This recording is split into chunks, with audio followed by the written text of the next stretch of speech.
el arrepentimiento.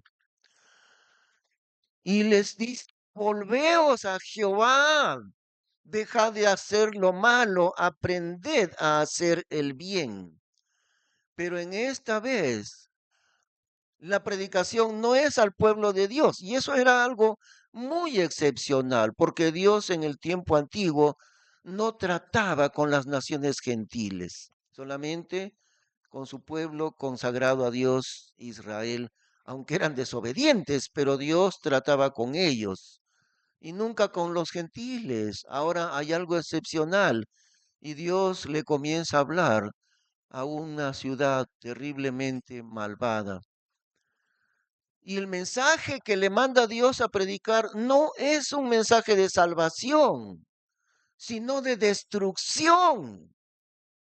Ahora, el mensaje de Dios siempre es de arrepentimiento y de perdón de Dios y de creer en Cristo y recibir vida eterna, ¿no? El mensaje de Dios es venid a Jehová, venid a Cristo en arrepentimiento y creed en el Hijo de Dios para ser salvos. Eso siempre será y nunca cambia, mensaje de arrepentimiento. Pero ahora Dios le dice a Jonás, vas a predicar lo que yo te diga. Y lo que Dios le dice es, dile a esta gente, a esta ciudad, que dentro de 40 días será destruida la ciudad entera. Era una predicación de destrucción. Sepan ustedes, los de Nínive, que Dios va a destruirles a ustedes dentro de 40 días. Ahora, ¿saben que esa predicación le gustaba a Jonás? Eso sí le gustaba a Jonás, porque Nínive era una ciudad archienemiga de Israel. Los de Nínive intentaban borrar de la faz del mundo a Israel, como hasta ahora hay países que lo hacen. Irán es un país que dice públicamente, nuestro objetivo principal es la desaparición, la aniquilación de todo judío de la faz de este mundo. Eso lo dice Irán y las Naciones Unidas no dicen nada. Pero cuando Israel ataca a sus enemigos, ahí sí dicen que Israel es un malvado y abusivo y todo. Pero ahora Irán dice, nosotros queremos aniquilar a Israel y las Naciones Unidas nada dicen. Bueno, Nínive era en ese tiempo, Nínive era archienemiga de Israel. Y a Jonás le gustó esa predicación, con toda su alma predicaría, ¿no? Sepan ustedes, Dios va a destruir Nínive dentro de 40 días.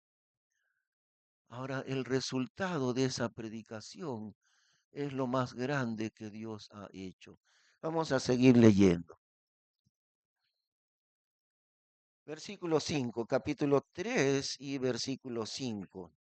Y los varones de Nínive creyeron a Dios. Y los varones de Nínive creyeron a Dios. Capítulo 3, versículos 5. Algo que no se producía ni siquiera dentro de Israel. Los profetas hablaban incesantemente de parte de Dios y los israelitas no escuchaban, no abrían su oído, no abrían su corazón, no hacían caso de Dios, sino que eran cada vez más rebeldes.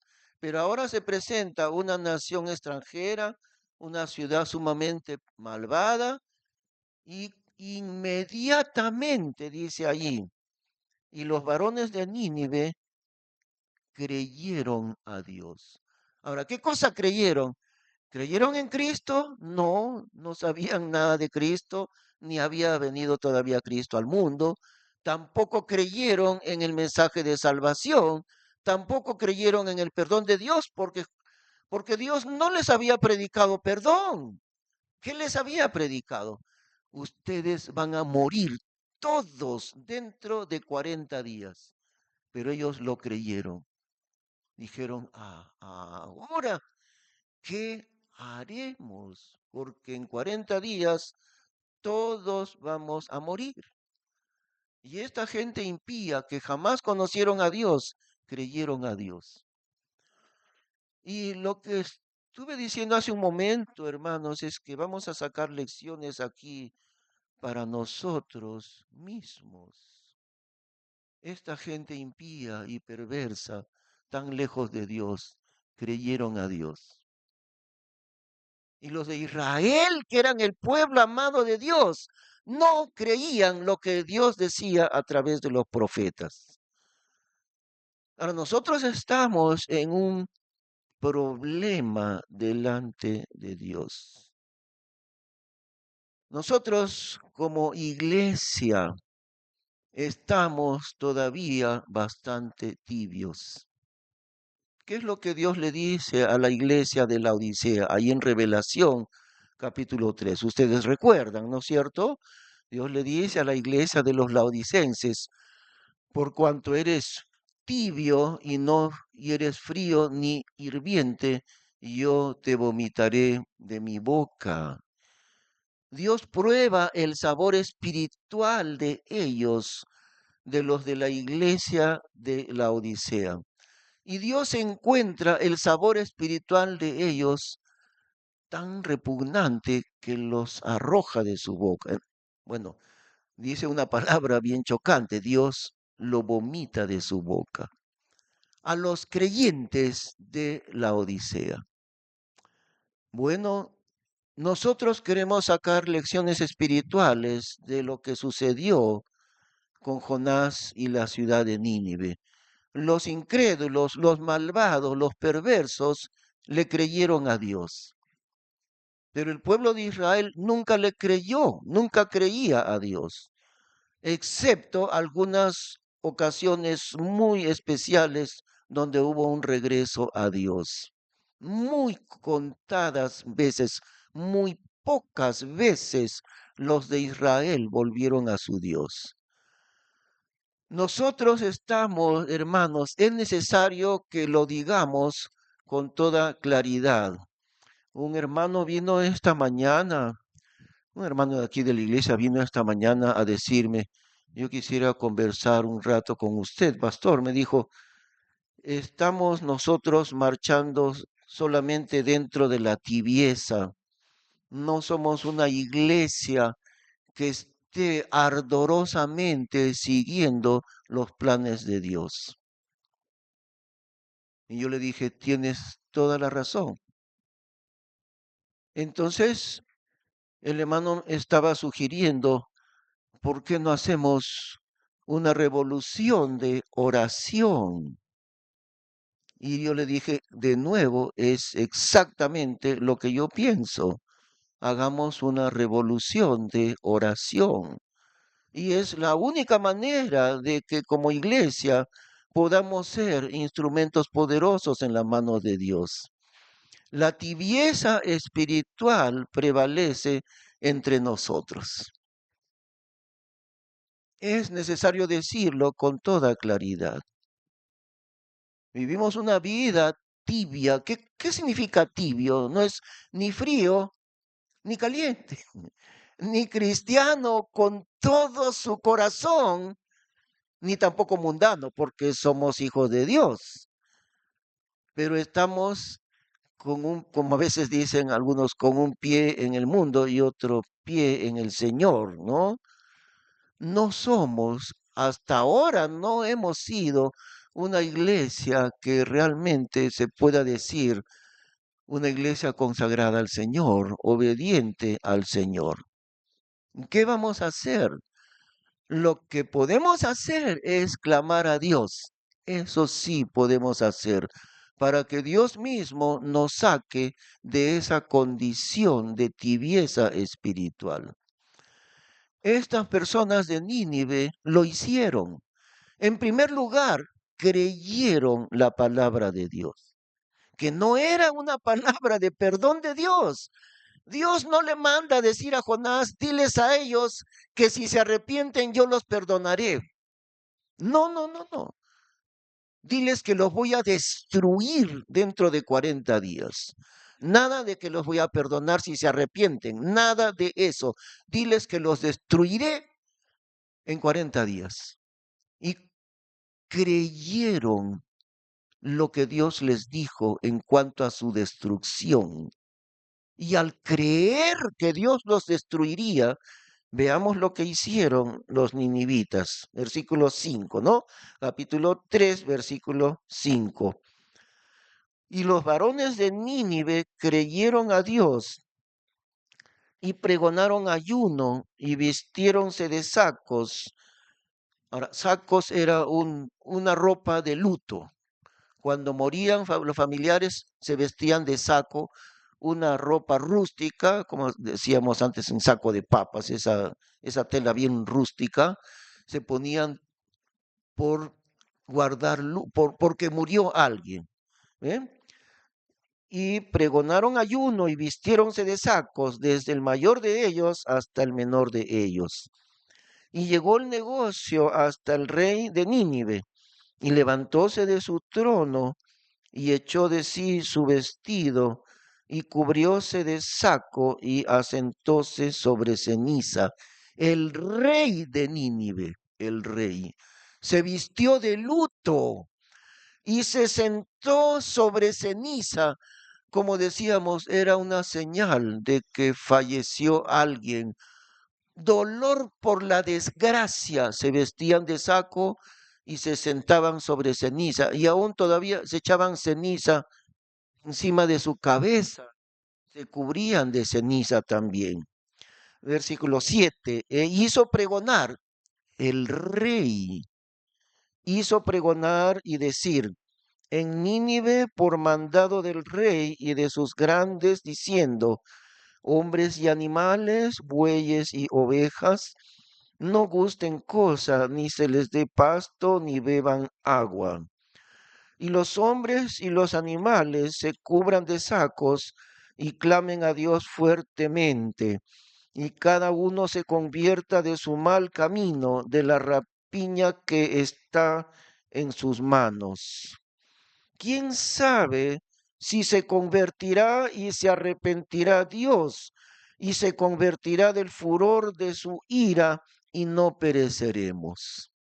No nos queda otra cosa, dijeron, empezando del rey, que cada uno de nosotros se convierta de su mal camino y de la rapiña que hay en sus manos, y que cada uno, incluyendo los animales, que no se les dé comida, y que cada persona clame fuertemente a Dios, porque tal vez tenían la esperanza, no sabían.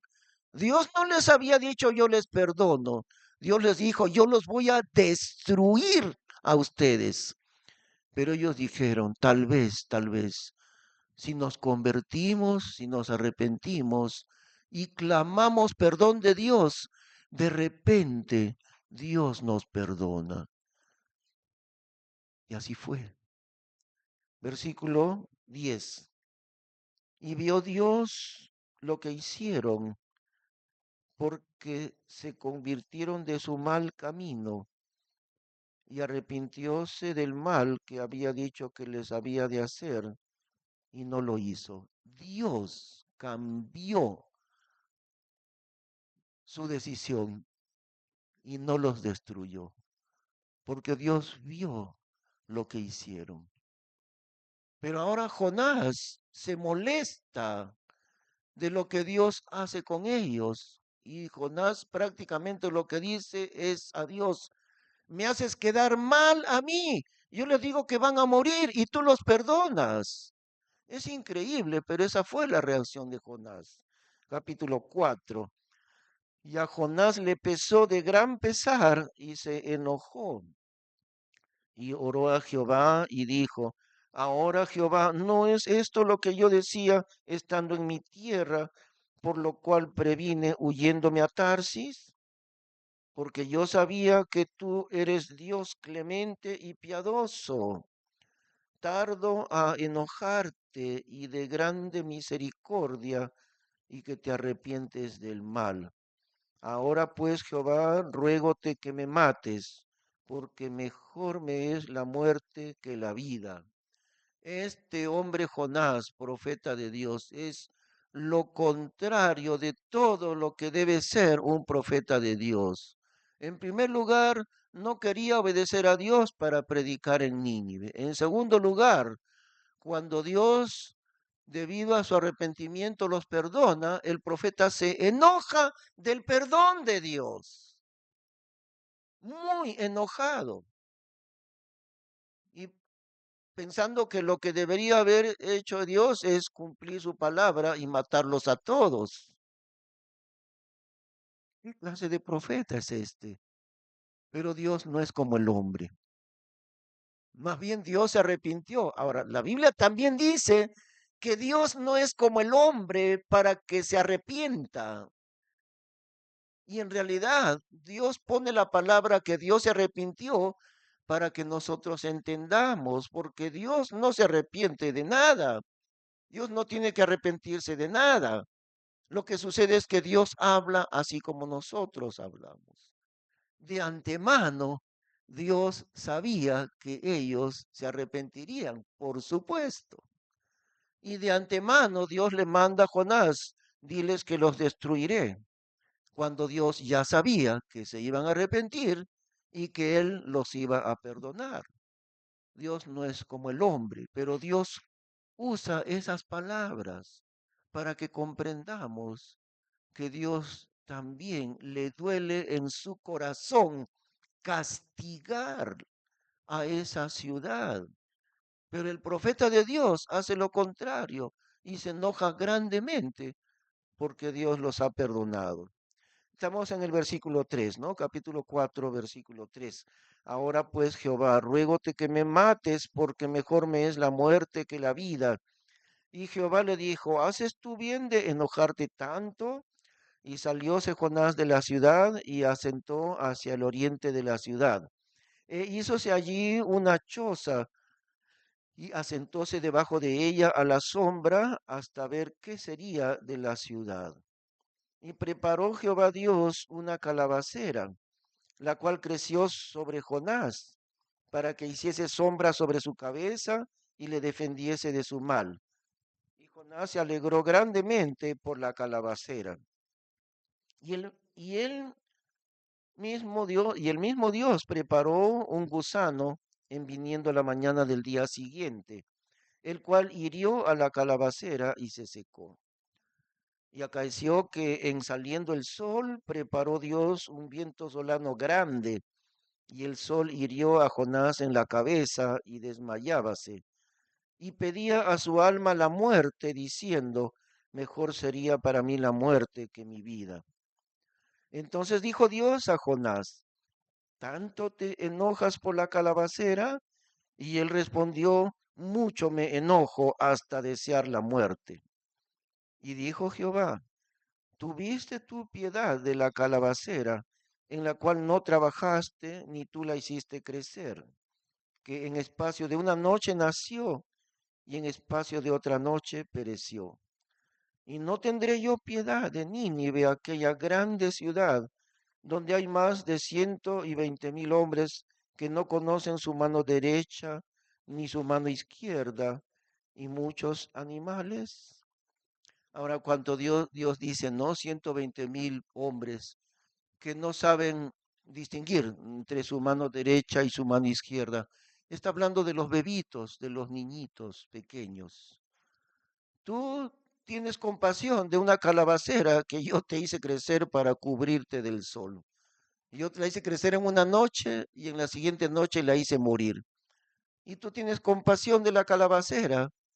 Y no tendré yo compasión de esta enorme ciudad donde hay 120,000 niñitos. No tendré compasión yo de ellos. Y aparte de eso, animales también. Y de los niños.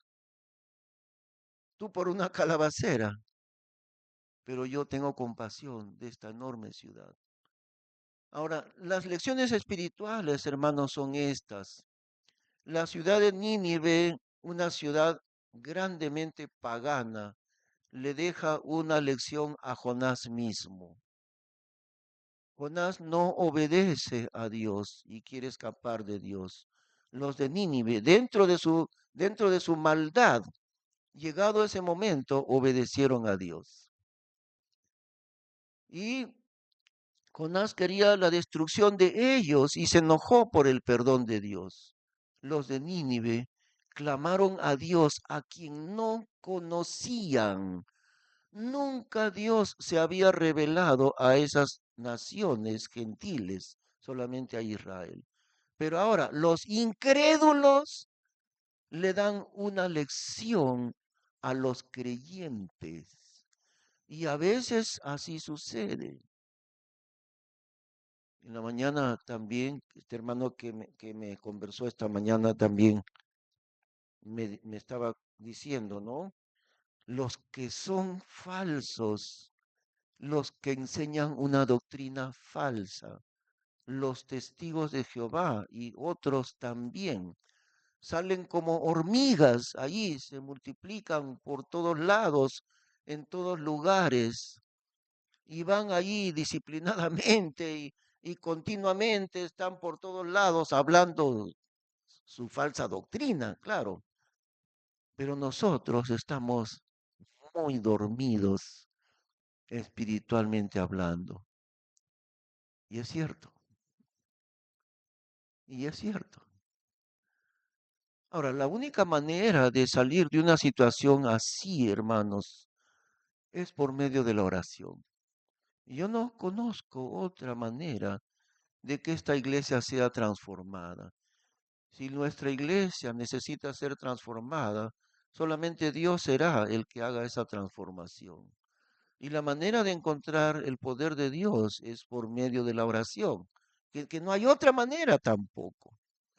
Ahora, una de las cosas que hemos buscado en el Señor es, bueno, por lo menos desde el tiempo en que Dios me permitió entrar como pastor, han pasado ya 10 años, ¿no? Desde haber comenzado aquí, que Dios es el que coloca a cada pastor. Y yo no soy dueño de esta iglesia, yo no soy jefe de la iglesia, yo no soy cabeza de la iglesia. Cristo Jesús es cabeza de la iglesia, pero sí Dios coloca pastores. He estado desde el 2014, han pasado ya más de 10 años, pero desde el inicio de haber comenzado aquí, nuestro propósito por encima de todo ha sido tratar de ser fieles a la palabra del Señor, a la Biblia, y enseñar con rectitud, enseñar con diligencia solamente la Biblia. Y me parece que aunque no fuera completamente, pero sí hemos estado haciendo eso. De ninguna manera perfectos, pero sí hemos hecho todo lo posible para trazar, para dividir la palabra de Dios correctamente, para enseñar la Biblia en esta iglesia. Y ser fieles a la Biblia nos ha costado mucho, mucho nos ha costado en estos 10 años permanecer fieles a la palabra de Dios. Pero el aspecto que sí hemos estado siempre débiles es el aspecto de la oración. También hay otro aspecto en el que no hemos hecho casi nada, es en cuanto al evangelismo. Y esa es la verdad y la reconocemos. Pero lo que nos falta principalmente es una vida poderosa de oración, una revolución de oración. Ahora, no sabemos de qué manera realmente poder hacerlo. Eso también es para pedir sabiduría de Dios. Pero dos cosas sí podemos comenzar a hacer. Una de ellas que vamos a comenzar a hacer, como ustedes saben, hemos venido durante 2 años seguidos, más o menos, en estos 2 últimos años. Hemos estado orando ahí en el parque, orando por el Perú, orando por el país. Pero A pesar de convocar muchas veces, no solo aquí, también en otras iglesias de Chosica, hemos convocado a todas las iglesias que hay en Chosica. Hemos repartido un pequeño libro que se llama Sangre en las manos, el gran llamado de Operación Elías. Hemos obsequiado a muchos pastores en Chosica este libro y a otros hermanos también. Y a pesar de eso, no han respondido al llamado de oración. Una sola iglesia nos ha estado acompañando a veces y los hermanos de la iglesia de San Fernando han tenido una participación cada vez menor en este esfuerzo de oración. Lo que vamos a comenzar a hacer es algo bastante práctico. Vamos a dejar de ir los domingos al parque porque no hay otra manera de hacerlo. Y queremos invitarles a venir a orar aquí al templo cada domingo a las 9 de la mañana, desde las 9 hasta las 9:45. A las 9:45 ya no. A las 9:45 hay que, bueno, siempre hay cosas que preparar para el culto, ¿no? Pero desde las 9 en punto hasta las 9:45 vamos a venir a orar aquí. Eso es lo primero que les pedimos hacer. Quiero contarles de los tiempos en la historia de la iglesia cuando los creyentes amaban la palabra de Dios. En los tiempos de George Whitefield, un gran predicador, un gran avivamiento que vino con Whitefield en los años de 1700 en Estados Unidos. Estados Unidos recién comenzaba como país y ni siquiera era un país independiente, eran colonias de Inglaterra, ¿no?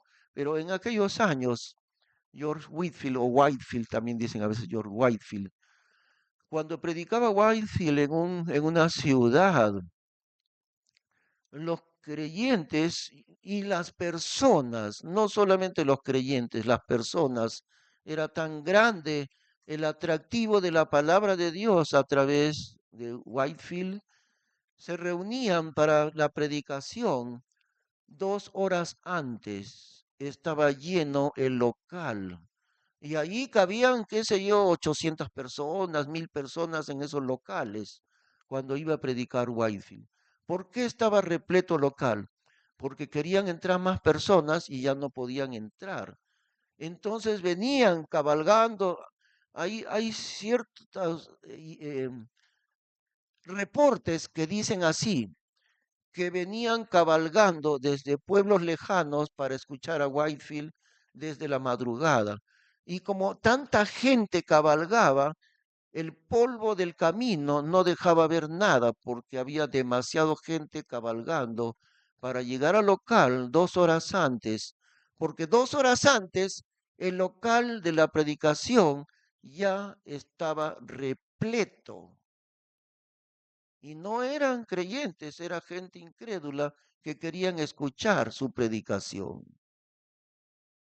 Como en el caso de Nínive, gente incrédula que nunca habían conocido a Jehová Dios, el Dios de Israel. Y esta gente incrédula le dio una lección a los creyentes de Israel. Porque los creyentes en Israel nunca habían hecho nada semejante. Cada uno, desde el rey hasta el hombre más humilde, despojarse del alimento, ayunar y ponerse a clamar a Dios en oración día y noche, porque tal vez de repente Dios nos va a perdonar, porque de aquí a 40 días nos va a destruir, pero de repente por nuestro arrepentimiento nos perdona Dios. Ellos no sabían si Dios les perdonaría, pero Dios lo hizo y les perdonó. Así es Dios. Bueno, ¿qué vamos a hacer nosotros en el tiempo de la tibieza espiritual? Porque la Biblia dice que el tiempo de hoy, el tiempo del siglo XX y del siglo XXI, es el tiempo al que Dios le llama la Odisea, la etapa histórica de la iglesia, que Dios tiene una reprensión tan grande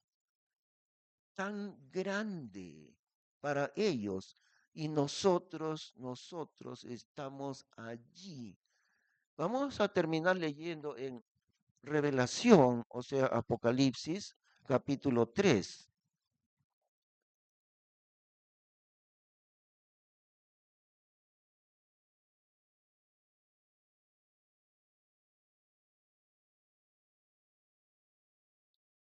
Revelación, el capítulo 3 y en el versículo 14. Muy bien, Revelación 3:20, Apocalipsis 3:20. No, no, 3:20 no, perdón, 3:14.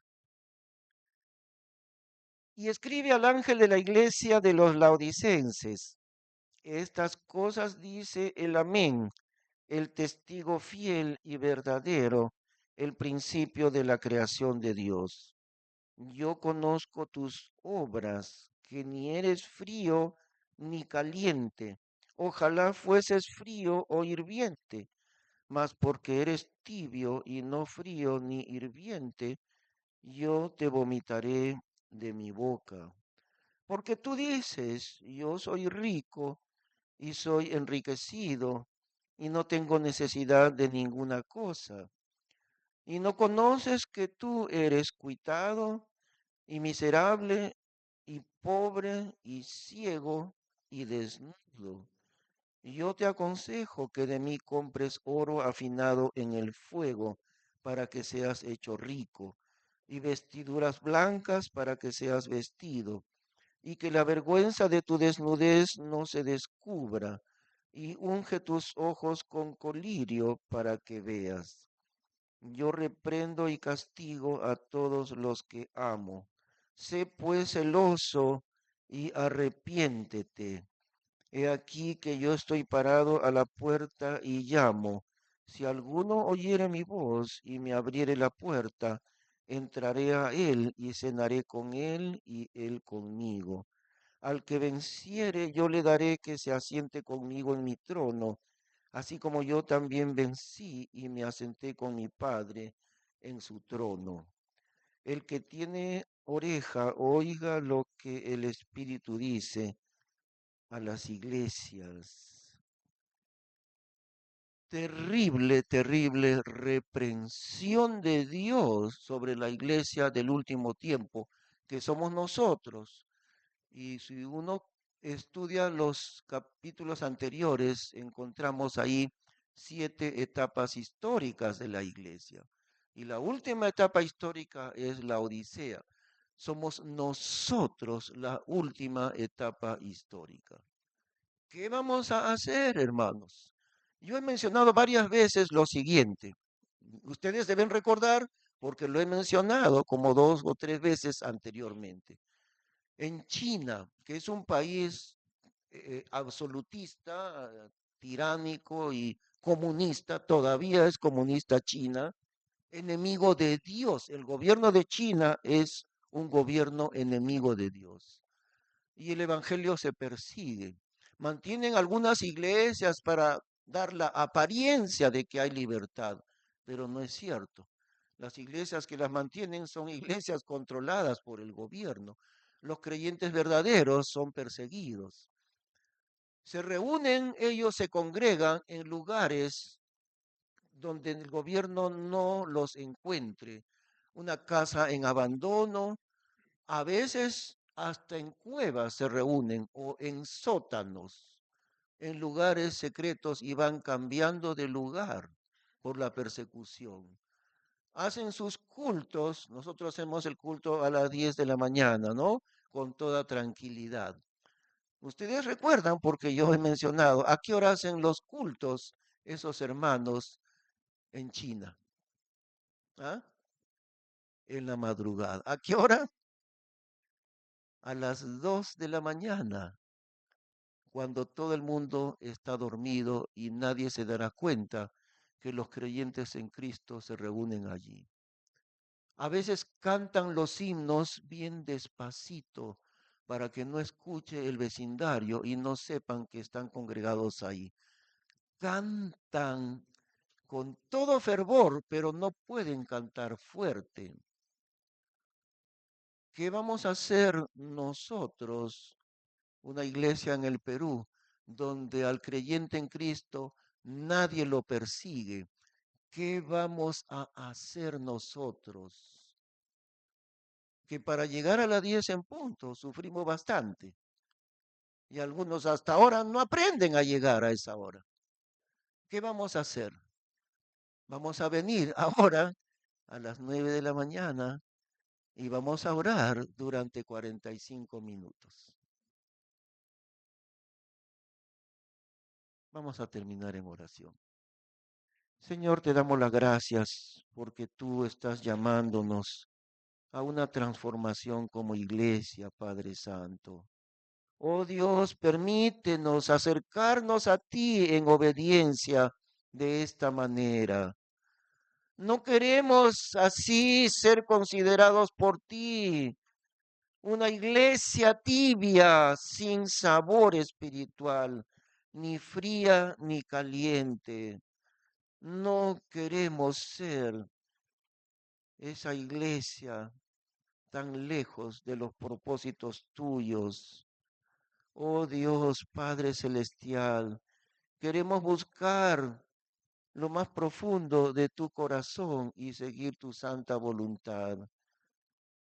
Permite que cada uno de tus hijos cambie de actitud. Y con esto, que es algo tan práctico de obedecerte, Señor, queremos comenzar a buscar tu rostro y venir no a las 10 de la mañana, sino antes de las 9, para comenzar a orar en ese momento. Dios, escucha nuestra oración. Conviértenos a ti, Señor. Convierte nuestro corazón hacia ti. Cambia nuestra actitud, cambia nuestro corazón. Nos rodean en este distrito de Chosica como 100,000 personas. ¿Quién les hablará de que hay esperanza en este mundo? Si nosotros no tenemos el poder de Dios, si nosotros estamos viviendo una vida muy tibia, muy mediocre delante de ti, no queremos seguir en esa condición, Señor. Te rogamos que tú escuches nuestro clamor para que tú mismo nos transformes como iglesia tuya. Te damos las gracias en el nombre del Señor Jesús. Amén. Hermanos, le rogamos ponerse de pie para cantar el último himno, por favor.